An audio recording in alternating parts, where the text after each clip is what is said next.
केपी ओली बालेन शाहसँग आफ्नै गृह जिल्ला आफ्नै लाल किल्ला भनिने ठाउँमा हारेर उट्टानो परेपछि त्यो पल त्यो क्षण त्यो पीडा अहिलेसम्म भुल्न सकेको छैन।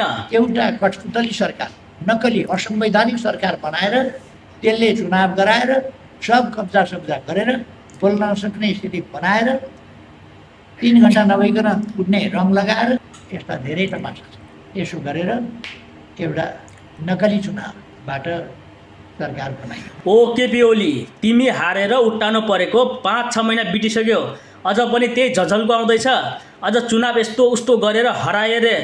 हुन त 50-51 हजार भोटले हारेको हो, भुल्न यति सजिलो कहाँ छ र। बरु केपी ओलीको जिन्दगी जाला, तर यो कुरा भुल्न सक्दैन। चुनाव यस्तो उस्तो गरेर हराएको होइन, जनताले हराएको हो। जनताले भोट नदिएर हराएको हो। गफ बाहेक केही गरेनौ भनेर जनताले हराएको हो। देशको ढुकुटीबाट लुटी मोज गर्यो, तर जनताहरूको लागि केही गरेनौ भनेर जनताले हराएको हो। बुझ्यौ नि उखाने।